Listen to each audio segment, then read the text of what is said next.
തിരുക്കുറിപ്പ് തൊണ്ട നായനാർ എന്ന മഹാശിവഭക്തനെ കുറിച്ചിട്ടാണ് ചേക്കിഴാസ്വാമി പെരിയ പുരാണത്തിൽ അടുത്തതായി വിവരിക്കുന്നത്. തൊണ്ടനാട് എന്ന പല്ലവ നാട് ചോഴ രാജ്യത്തിൻ്റെ വടക്ക് പടിഞ്ഞാറുമായി കിടക്കുന്നു.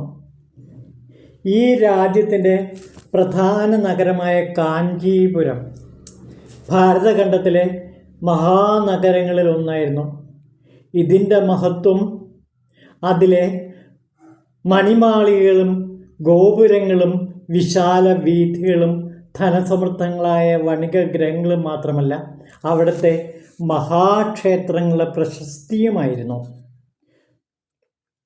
തൊണ്ടനാട്ടിൽ കാളഹസ്തി, തിരുക്കഴുക്കുൻറം, തിരുമുല്ലൈവായിൽ, മൈലാപ്പൂർ, തിരുവൊറ്റിയൂർ മുതലായ മഹാക്ഷേത്രങ്ങളും കുടികൊള്ളുന്നു.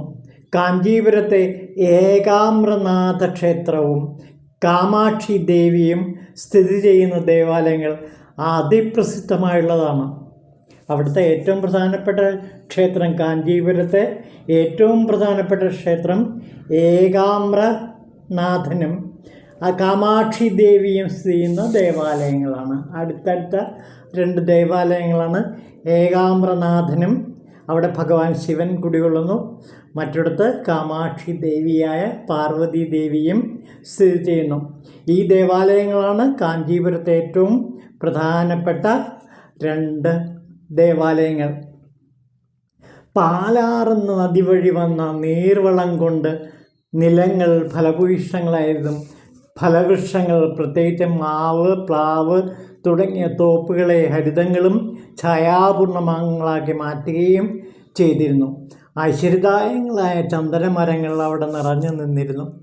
എല്ലാം കൂടി ചേർന്ന് രാജ്യത്തെയും നഗരത്തെയും അദ്വിതീയമാക്കി. ഇതിനു പുറമെ കടൽ വഴിക്കുള്ള വ്യാപാരവും മുത്തുകളുടെ സുലഭതയും കടലോര പട്ടണങ്ങളെ ലക്ഷ്മീ നിലയങ്ങളാക്കി തീർത്തു. ചുരുക്കി പറയുകയാണെങ്കിൽ മണൽക്കാടുകളല്ലാത്ത പാലൈ നിലം മറ്റ് 4 ഭൂവിഭാഗങ്ങളേക്കാൾ തൊണ്ടനാട്ടിൽ വിസ്താരം കൊണ്ട് ഏറെ പ്രശസ്തമായിരുന്നു എന്നു മാത്രമല്ല ഐശ്വര്യപൂർണങ്ങളുമായിരുന്നു. ഇനി ഏകാമ്രനാഥേശ ക്ഷേത്രത്തെക്കുറിച്ച് കുറച്ചൊന്ന് പറയാം. ചേക്കിഴാസ്വാമി ഏകാമ്രേശ്വര ക്ഷേത്രത്തിൻ്റെ മഹത്വത്തെക്കുറിച്ച് പാടിപ്പുകഴ്ത്തുന്നുണ്ട്. ഏതാണ്ട് 148 ശ്ലോകങ്ങൾ 128 ശ്ലോകങ്ങൾ ഇതിനകത്ത് വരുന്നുണ്ട്. ശ്രീ കൈലാസത്തിൽ കുടികൊള്ളുന്ന പാർവതീ പരമേശ്വരന്മാർ സംവാദം ചെയ്തുകൊണ്ടിരിക്കെ ഉമാദേവി ഭർത്താവിനോട് ശിവാഗമങ്ങളുടെ പ്രാധാന്യത്തെക്കുറിച്ച് ചോദിച്ചു. പരമശിവൻ മറുപടിയായി ആത്മാർത്ഥമായ പൂജയാണ് പ്രധാനമെന്ന് അരുളി ചെയ്യുകയും ചെയ്തു. ആ പൂജാവിധികളെക്കുറിച്ചിട്ടാണ് പാർവതി ദേവി ഭഗവാനോട് ചോദിച്ചത്. എങ്ങനെയാണ് പൂജ ചെയ്യേണ്ടത് എന്ന് ശാസ്ത്രീയമായ ആഗമങ്ങളിൽ പറഞ്ഞിരിക്കുന്ന രീതിയിലുള്ള ഒരു പൂജാവിധാനക്രമത്തെക്കുറിച്ച് തനിക്ക് പഠിപ്പിച്ചു തരാൻ പറയുകയാണ് ദേവി ചെയ്തത്. അപ്പോൾ ഭഗവാൻ പറഞ്ഞു, ആത്മാർത്ഥമായ പൂജയാണ് ഏറ്റവും പ്രധാനം. അതായത് ഹൃദയം നിഷ്കളങ്കമാക്കി ആ നിഷ്കളങ്കമായ ഹൃദയത്തിൽ നിറയെ ഈശ്വരചിന്തയോടെ പൂജിച്ചാൽ ആ പൂജയാണ് ഏറ്റവും ശ്രേഷ്ഠം എന്ന് പറഞ്ഞു. ഭവതി ദക്ഷിണദിക്കിൽ കാഞ്ചി മഹാനഗരത്തിൽ കമ്പാ നദീ തീരത്ത് ശിവപ്രതിഷ്ഠ ചെയ്ത് പൂജിക്കാമെന്ന് ഭഗവാൻ ഉമാദേവിയോട് പറഞ്ഞു. അപ്രകാരം പത്മൻ എന്ന മഹാനാഗത്തിൻ്റെ ആഗ്രഹപ്രകാരം വിലദ്വാരത്തെ സ്ഥാനമുറപ്പിക്കുകയും സഖിമാരായ കമലിനി, അനിന്ദിത എന്ന ചേടിമാർ കൊണ്ടുവന്ന പൂക്കൾ നിരന്തരം ശിവപൂജയ്ക്ക് വേണ്ടി ഉപയോഗിക്കുകയും ചെയ്തു. അപ്രകാരം ഇരിക്കുമ്പോൾ ഉമാദേവിയുടെ ഭക്തി പരീക്ഷിക്കാൻ എന്ന പോലെ കമ്പാ നദിയിൽ ഒരു ദിവസം അതിഭയങ്കരമായ വെള്ളപ്പൊക്കമുണ്ടായി. മാമരത്തിൻ്റെ ചുവട്ടിൽ സ്ഥിതി ചെയ്യുന്ന ശിവലിംഗ സ്ഥാനം വരെ ജലധാര ഉയർന്നു. അപ്പോൾ ഭക്തിപാരവശ്യത്തോടെ ദേവി ശിവവിഗ്രഹത്തെ രക്ഷിപ്പാൻ മറ്റൊരു ഉപായവും കാണാതെ തൻ്റെ ദേഹം കൊണ്ട് ആപത്തിൽ നിന്ന് രക്ഷിക്കാൻ വേണ്ടി ആ ലിംഗത്തെ ആലിംഗനം ചെയ്തു. അപ്പോൾ ദേവിയുടെ കയ്യിൽ അണിഞ്ഞിരുന്ന വളകളും അതേപോലെ തന്നെ സ്തനങ്ങളും ആ ലിംഗത്തിൽ സ്പർശിച്ച് ഒരു പ്രത്യേക പാടുകൾ അവിടെ ഉണ്ടായി. ആ രംഗം ചേക്കിഴാസ്വാമി വർണ്ണിക്കുന്നത് ഇങ്ങനെയാണ്: മലൈക്കുലക്കൊടി പരിവുറുപയത്താൽ മാവിന്മേവിയ ദേവനായകരെ മുലക്കുവാട്ടോട് വളയ കയ്യാൽ നെരുക്കി മുറുക കാതലാൽ തഴുത്ത് വച്ച ഇലൈത്തനിത്തനുതൻ തിരുമുലയ്ക്കും ചെന്തളിർ കരുങ്കളുക്കും മെത്തനവേ കൊലൈക്കളിറ്റിരുപ്പു നൈന്തതം മേനി കഴൈന്തു കാട്ടിനാർ വിഴൈന്ത കൊൾ കൈനാർ. കൈകൊണ്ട് ആ ശിവലിംഗത്തെ ആലിംഗനം ചെയ്തപ്പോൾ കയ്യിലെ വളകളുടെ പാട് ആ ലിംഗത്തിൽ പുരണ്ടു പാടായി. പിന്നെ അതേപോലെ തന്നെ സ്തനങ്ങളും ആ ലിംഗത്തിൽ ഒരു പ്രത്യേക പാട് ഉണ്ടാക്കി. അങ്ങനെയുള്ള ഏകാംബ്രനാഥ ലിംഗം പ്രതിഷ്ഠയുള്ള ക്ഷേത്രമാണ് ഇന്നും അവിടെ സ്ഥിതി ചെയ്യുന്നത്. അപ്പോൾ ഏകാംബ്രനാഥ ക്ഷേത്രത്തിലെ ആ പാടുകൾ ഇങ്ങനെ പാർവതി ദേവി ആലിംഗനം ചെയ്തപ്പോൾ വളയിൽ നിന്നും സ്തനങ്ങളിൽ നിന്നും ഉണ്ടായതാണ് എന്നാണ് ഇവിടെ പരമ്പരാഗതമായി വിശ്വസിച്ചു വരുന്നത്. മാത്രമല്ല, ദേവി സ്വന്തം കൈകൊണ്ട് 24 നെല്ല് കുത്തി എല്ലാ ദിവസവും നിവേദ്യമർപ്പിക്കുമായിരുന്നു. ദേവി സമീപത്ത് തന്നെ കാമാക്ഷി എന്ന തിരുനാമത്തോടെ കാമക്കോട്ട എന്ന ആലയത്തിൽ കുടികൊണ്ടു. അപ്പോൾ ശിവനും കാമാക്ഷി ദേവിയും ആകുന്ന പാർവതിയും അടുത്തടുത്ത ക്ഷേത്രങ്ങളിലാണ് കുടികൊള്ളുന്നത്. ഇന്നും അവിടെ ചെന്നാൽ ആ 2 ക്ഷേത്രങ്ങളും നമുക്ക് ദർശിക്കാൻ കഴിയും. ഇപ്രകാരം മഹാത്മ്യമുള്ള ക്ഷേത്ര സംബന്ധമായി പകൽ മലരുന്ന ആമ്പലും രാത്രി വിരിയുന്ന താമരയും നട്ടുപ്പകലിൽ വിരിയുന്ന പാതിരാപ്പൂവും എന്നും കായ്ക്കുന്ന പുളിമരവും മറ്റും അസാധാരണ വസ്തുക്കളും അവിടെ നിറഞ്ഞു നിന്നു. ഒരു പ്രത്യേകതയുണ്ട്, അവിടെ താമര വിരിയുന്നത് അർദ്ധരാത്രിയാണ്, അതേപോലെ ആമ്പൽ പകലിൽ വിരിയുന്നു, പിന്നെ പാതിരാപ്പൂവ് നട്ടപ്പകലിൽ വിരിയുന്നു, പിന്നെ എപ്പോഴും കാറ്റുകൊണ്ടിരിക്കുന്ന പുളിമരം. ഇതൊക്കെ പലതും ഇന്നും അവിടെ ഉണ്ടെന്നാണ്, ആ പുളിമരം ഇപ്പോഴും അവിടെ ഉണ്ടെന്നാണ് പറയുന്നത്. എന്നും ഇങ്ങനെയുള്ള പുണ്യനഗരിയിലാണ് ശീലഗുണവും ശിവഭക്തിയും ഒത്തിണങ്ങിയ തിരുക്കുറുപ്പ് തൊണ്ട നയനാർ ജനിച്ചത്.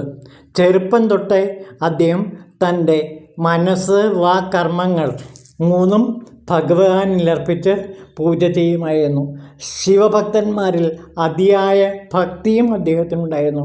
അവിടെ മനസ്സറിയാനുള്ള അദ്ദേഹത്തിൻ്റെ കഴിവ് കണ്ട് ജനങ്ങൾ അദ്ദേഹത്തിന് തിരുക്കുറുപ്പ് തൊണ്ടർ എന്ന് പേര് വച്ചു. കാഞ്ചി നഗരുടെ മുഴുവൻ അലക്കുവേല ചെയ്തിരുന്ന അദ്ദേഹം ഏറ്റവും വലിയ അലക്കുകാരൻ തന്നെയായിരുന്നു. അദ്ദേഹത്തിൻ്റെ മാഹാത്മ്യം വർണ്ണനാതീതമാണ്. ഭഗവാന്റെ നാമം കേൾക്കുമ്പോഴേ ഉരുകുന്ന ഭക്തന്മാരുടെ വസ്ത്രങ്ങൾ അദ്ദേഹം അത്യധികം ആനന്ദത്തോടെ അലക്കി കൊടുത്തിരുന്നു. അവരുടെ വസ്ത്രങ്ങൾ തൻ്റെ മനസ്സുപോലെ ശുദ്ധമാക്കി കൊടുത്ത അദ്ദേഹം അവരിൽ നിന്ന് അലക്കുകൂലി സ്വീകരിക്കാറില്ലായിരുന്നു. ഇങ്ങനെ ഭക്തിയോടെ ഭഗവത് ഭക്തന്മാരുടെ വസ്ത്രങ്ങൾ വൃത്തിയാക്കി കൊടുത്തപ്പോൾ അദ്ദേഹം തന്നെ തൻ്റെ ജന്മജന്മാന്തരങ്ങളിലെ പാപങ്ങളെ കഴുകിക്കളയുകയാണ് ചെയ്തത്. ഇപ്രകാരം 32 വർഷം അദ്ദേഹം തൻ്റെ ജോലി ചെയ്തുകൊണ്ടിരുന്നു. അങ്ങനെയിരിക്കെ ശീതകാലത്ത് അത്യധികം കുളിരുള്ളൊരു നാളിൽ ഭഗവാൻ തൻ്റെ ഭക്തനെ പരീക്ഷിക്കാനായി ഒരു ദരിദ്രനായ വൃദ്ധബ്രാഹ്മണൻ്റെ വേഷത്തിൽ തിരുക്കുറുപ്പ് തൊണ്ടരുടെ മുന്നിലെത്തി. ഭസ്മരുദ്രാക്ഷധാരിയായി മുഷിഞ്ഞു കീറിയ വസ്ത്രം പുതച്ച് തൻ്റെ മുന്നിലെത്തിയ താപസനെ കണ്ട് ആ ഭക്തൻ്റെ ഹൃദയത്തിൽ പറഞ്ഞറിയിക്കാനാവാത്ത ആനന്ദം അനുഭവപ്പെട്ടു. അദ്ദേഹം ആ വൃദ്ധ ബ്രാഹ്മണനെ നമസ്കരിച്ച് സന്തോഷത്തോടെ അർപ്പിച്ചു. സ്വാമി, ബഹുമാന്യനായ അങ്ങയുടെ ദാസനാണ് അടിയൻ. അങ്ങ് വളരെ തളർന്നിട്ടുണ്ടല്ലോ. അങ്ങയുടെ വസ്ത്രവും മലിനമായുണ്ട്. അടിയനെ വസ്ത്രമലക്കി വൃത്തിയാക്കി തരാൻ അനുവദിക്കണേ. തിരുക്കുറിപ്പ് തൊണ്ടയുടെ ഹൃദയംഗമമായ അഭ്യർത്ഥന കേട്ട് തൻ്റെ കാളക്കൂട വിഷം അടക്കിയ കണ്ടനാളത്തിനെ മറിച്ച് ഭഗവാൻ പറഞ്ഞു, ഞാൻ കാമാക്ഷി ദർശനത്തിന് വളരെ ദൂരത്തുനിന്ന് വരികയാണ്. ഇവിടെ ആദ്യമായാണ് വരുന്നത്. എനിക്ക് ആരെയും പരിചയമില്ല. ഈ വസ്ത്രത്തിൽ അഴുക്ക് നിറയുണ്ടെങ്കിലും ഈ കുളിരിൽ ഇത് മാത്രമാണ് എൻ്റെ ഏക ആശ്രയം. അതുകൊണ്ട് സൂര്യാസ്തമയത്തിന് മുമ്പ് തന്നെ തിരിച്ചു തരുമെങ്കിൽ മാത്രം ഈ വസ്ത്രം അലക്കാൻ തരാം. ഇതല്ലാതെ വേറെ വസ്ത്രം എനിക്കില്ല. മറ്റൊരാളുടെ വസ്ത്രം ഞാൻ ധരിക്കുകയുമില്ല.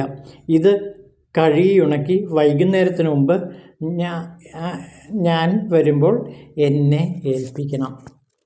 തിരുക്കുറിപ്പ് തൊണ്ടർ തൻ്റെ ഭഗവാനിൽ ആണയിട്ടുകൊണ്ട് ഇങ്ങനെ പറഞ്ഞു, ഈ വസ്ത്രം അലക്കി തൂനിലാവ് പോലെ വെളുപ്പിച്ചുണക്കി അങ്ങയ്ക്ക് തരുന്നതിനേക്കാൾ മുഖ്യമായി എനിക്ക് വേറൊന്നുമില്ല. അതുവരെ അങ്ങ് ക്ഷേത്രത്തിൽ വിശ്രമിച്ചാലും എന്ന് പറഞ്ഞപ്പോൾ വൃദ്ധൻ വസ്ത്രം കൊടുത്ത് യാത്രയായി. തൊണ്ടനാർ ആ മുഷിഞ്ഞ തുണിയെ കമ്പാ നദീതീരത്ത് കൊണ്ടുപോയി അലക്കുകാരമിട്ട് തിളപ്പിച്ച് അലക്ക് കല്ലിൽ അടിച്ച് വൃത്തിയാക്കാൻ തുടങ്ങി. പക്ഷേ എത്ര കഴുകിയിട്ടും ആ വസ്ത്രത്തെ അഴുക്ക് പോകുന്നില്ല. അവസാനം പറഞ്ഞ സമയത്ത് ഉണക്കിയെടുക്കാൻ കഴിയാതെ വന്നാലോ എന്ന് അദ്ദേഹം ഭയപ്പെട്ടു. ഈ സമയം ആകാശത്ത് മഴമേഘങ്ങൾ ഉരുണ്ടുകൂടി. ഉടനെ തന്നെ ഇടിവെട്ടോടെ ശക്തമായൊരു മഴ വന്നു. തുമ്പിക്കൈ വണ്ണത്തിൽ വീഴുന്ന മഴ കണ്ട തൊണ്ടനാർ വിഷണ്ണനായി തീർന്നു. കൊടുങ്കാറ്റും ഇടിമിന്നലും ഉണ്ടായി. അങ്ങനെ മഴയിൽ ഉണക്കാനിട്ട ആ വസ്ത്രം കാറ്റിൽ പറന്നു പോവുകയും ചെയ്തു. അങ്ങനെ വസ്ത്രവും നഷ്ടപ്പെട്ടു. അതാണ് അദ്ദേഹത്തെ കൂടുതൽ വേദനിപ്പിച്ചത്. എല്ലായിടത്തും ഇരുൾ പരത്തിക്കൊണ്ട് ഒരു ശത്രുവിനെ പോലെ രാത്രി വന്നെത്തി. തൻ്റെ പ്രതിജ്ഞയ്ക്ക് ഭംഗമേറ്റല്ലോ എന്നോർത്ത് തിരുക്കുറിപ്പ് തൊണ്ടർ പരിതപിച്ചു. ആ തപസ്സിക്ക് ഇത്ര ചെറിയൊരു സേവ ചെയ്യാൻ പോലും തനിക്കായില്ലോ എന്ന് വിലപിച്ച് ഈ കൊടിയ ദ്രോഹം ചെയ്ത ജീവിച്ചിരിക്കുന്നതിനേക്കാൾ ഉത്തമം പ്രാണത്യാഗമാണ് എന്നുറപ്പിച്ച് അദ്ദേഹം അലക്കുകല്ലിൻ്റെ അടുത്തേക്ക് നീങ്ങി. അപ്പോഴേക്കും നനഞ്ഞു വിറച്ചുകൊണ്ട് ആ കപടവേഷധാരി അവിടെ എത്തി. തിരുക്കുറിപ്പ് തൊണ്ടരെ സമീപിച്ച് വാർദ്ധക്യം കൊണ്ടും കുളിർ കൊണ്ടും വിറയുന്ന സ്വരത്തിൽ, വല്ലാതെ തണുക്കുന്നു, ദയവായി ആ വസ്ത്രം എനിക്ക് വേഗം തരൂ എന്ന് പറഞ്ഞു. ആ വാക്കുകൾ കുരമ്പ് പോലെ തൊണ്ടനാരുടെ ഹൃദയത്തിൽ തറച്ചു. ഈ മഹാതപസ്വിയുടെ വസ്ത്രം ഞാൻ വീട്ടിൽ കൊണ്ടുപോയി അലക്കേണ്ടതായിരുന്നു. ഇപ്പോൾ ഈ മഴയിലും കാറ്റിലും അത് പറന്നു പോവുകയും ചെയ്തു. ഞാനിനി എന്ത് ചെയ്യട്ടെ ഈശ്വര? വേറൊരു വസ്ത്രം കൊടുക്കാമെന്ന് വെച്ചാൽ ഇദ്ദേഹം അത് സ്വീകരിക്കുമില്ല. ഈ പരിശുദ്ധനായ ബ്രാഹ്മണൻ ഇങ്ങനെ തണുത്ത് വിറച്ചു നിൽക്കുന്നതിന് കാരണക്കാരനായ ഞാൻ ഭക്തന്മാരുടെ കൂട്ടത്തിലെ മഹാപാപിയാണ്. ഇതിന് പരിഹാരമായി എൻ്റെ തല തിരുക്കുറിപ്പ് തൊണ്ടൻ തൻ്റെ തല അലക്കുകളിൽ അടിച്ച് സ്വയം മരിക്കാൻ തയ്യാറായപ്പോൾ പെട്ടെന്ന് ആ വൃദ്ധ ബ്രാഹ്മണൻ അദ്ദേഹത്തിൻ്റെ തലയിൽ കൈവച്ച് പിടിച്ചുകൊണ്ട് ആ ക്രൂര പ്രവൃത്തിയിൽ നിന്ന് അലക്കുകാരനെ പിന്തിരിപ്പിച്ചു. എന്നിട്ട് തൻ്റെ സാക്ഷാൽ രൂപമായ ഭഗവാന്റെ തിരുരൂപം സ്വീകരിച്ചുകൊണ്ട് ആ ഭക്തനെ അനുഗ്രഹിച്ച് സാലോക്യമുക്തി കൊടുത്തു. ഇനി മുതൽ നീ എന്നും എന്നോടൊത്ത് വാഴുക എന്ന് ഭഗവാൻ തൊണ്ടനാർക്ക് സാലോക്യമുക്തി പ്രദാനം ചെയ്തുകൊണ്ട് ഏകാമ്ര ക്ഷേത്രത്തിലേക്ക് തിരിച്ചു പോയി എന്നാണ് ചേക്കിഴാസ്വാമി വിവരിക്കുന്നത്. അപ്പോൾ ഈ കഥയിൽ നിന്ന് രണ്ട് കാര്യങ്ങളാണ് നാം ഓർക്കുന്നത്. അതായത് പാർവതി ദേവിയോട് ഭഗവാൻ പറഞ്ഞത് എങ്ങനെ പൂജ ചെയ്യണം എന്ന് ആഗമങ്ങളിലും ശാസ്ത്രഗ്രന്ഥങ്ങളിലും പറഞ്ഞ രീതിയിലുള്ള ഒരു പൂജാവിധാനം പഠിപ്പിച്ചു തരാൻ പറഞ്ഞപ്പോൾ ഭഗവാൻ ദേവിയോട് പറയുന്നത്, നീ ഹൃദയവിശുദ്ധിയോടെ നിഷ്കളങ്കമായ രീതിയിൽ എന്നെ പൂജിക്കുക, എന്നെ നിരന്തരം ധ്യാനിക്കുക. ഇതാണ് ഏറ്റവും വലിയ ഹൃദയപൂജ എന്ന് ഭഗവാൻ പറഞ്ഞു. അപ്പോൾ ഹൃദയപൂജയാണ് ഏറ്റവും വലിയ പൂജ എന്ന് ഈ കഥയിലൂടെ നാം വ്യക്തമാക്കുന്നു. അതുപോലെ അലക്കുകാരനായ ഈ തൊണ്ടൻ, അലക്കുക എന്ന് വച്ചാൽ അതൊരു പ്രതീകമാണ്. ആ പ്രതീകം ജന്മജന്മാന്തരങ്ങളിലെ പാപത്തെ അലക്കി വിശുദ്ധമാക്കുന്ന പ്രവൃത്തി. അതായത് നമ്മുടെ ഈ ജന്മത്തിൽ കഴിഞ്ഞ അനേകം ജന്മങ്ങളിൽ ചെയ്ത പാപപ്രവൃത്തികളും സഞ്ചിത രൂപത്തിൽ കുന്നുകൂടി കിടപ്പുണ്ട്. അതിൻ്റെ ഫലം നമുക്ക് അനുഭവിക്കേണ്ടി വരുന്നു. അപ്പോൾ ഈ കർമ്മ ദുരന്തങ്ങളെ മുഴുവനും, ഈ കർമ്മ ദുരിതങ്ങളെ മുഴുവനും അലക്കി ശുദ്ധമാക്കുക. വെളുപ്പിക്കുക എന്ന് വെച്ചാൽ എന്താ? അലക്കി ശുദ്ധമാക്കുക എന്ന് വെച്ചാൽ അതിനർത്ഥം ഈ പാപസഞ്ചയത്തെ മുഴുവനും ഇല്ലാതാക്കാൻ ധ്യാനം കൊണ്ട്, പൂജ കൊണ്ട്, ശിവപൂജ കൊണ്ട് കഴിയും. അങ്ങനെ ഹൃദയവിശുദ്ധിയോടെ ശിവപൂജ ചെയ്യുമ്പോൾ തൻ്റെ മനസ്സ് എത്ര മാലിന്യം നിറഞ്ഞതാണെങ്കിലും അതെല്ലാം അലക്കിയ വസ്ത്രം പോലെ പരിശുദ്ധമായി, പരിപാവനമായി, ശുഭ്രമായി തീരും. അങ്ങനെ കളങ്കരഹിതമായ മനസ്സോടെ ജീവിച്ച് ശിവനെ നിരന്തരം പൂജിക്കുക. അപ്പോൾ പറയുന്നതിൻ്റെ രത്നച്ചുരുക്കം ഇത്രയേ മാത്രമാണ്. ഈ മനസ്സിൽ, നമ്മുടെ ഈ ജന്മത്തിലെ ഈ മനസ്സിൽ പലപ്പോഴും കഴിഞ്ഞ ജന്മങ്ങളിൽ ചെയ്ത പാപങ്ങൾ വരെ സഞ്ചയിച്ച് കിടപ്പുണ്ട്. അവയെ കഴുകിക്കളയണം. ഈ ജന്മത്തിൽ മാത്രമല്ല, മുൻജന്മങ്ങളിൽ ചെയ്ത പാപങ്ങളും കഴുകിക്കളയണം. ആ കഴുകിക്കളയലാണ് അലക്കൽ എന്ന പ്രക്രിയയിലൂടെ നടക്കുന്നത്. അതായത് നമ്മുടെ ഹൃദയം പരിശുദ്ധമാക്കി മാറ്റണം. അങ്ങനെ പരിശുദ്ധമാക്കി, പവിത്രമാക്കി, ശുഭ്രമാക്കി മാറ്റുന്നതാണ് ഈ അലക്ക് വിദ്യ. അപ്പോൾ അലക്കുകാരൻ്റെ അലക്ക് വിദ്യയിലൂടെ പറയുന്ന കഥ ഇതാണ്. അതായത് മനസ്സ് എപ്പോഴും കഴുകി വൃത്തിയാക്കി പരിശുദ്ധമാക്കി ചെയ്യുക. അപ്പോൾ എങ്ങനെ മനസ്സിനെ പരിശുദ്ധമാക്കാൻ പറ്റും? നിരന്തര ശിവ ചിന്ത കൊണ്ട്, ശിവധ്യാനം കൊണ്ട് മനസ്സിലെ മാലിന്യങ്ങളെ മുഴുവനും കഴുകിക്കളയാൻ പറ്റും എന്നാണ് ചേക്കിഴാർ സ്വാമി ഈ കഥയിലൂടെ നമുക്ക് പറഞ്ഞു തരുന്ന ഗുണപാഠം. ഓം ശിവായ നമഃ.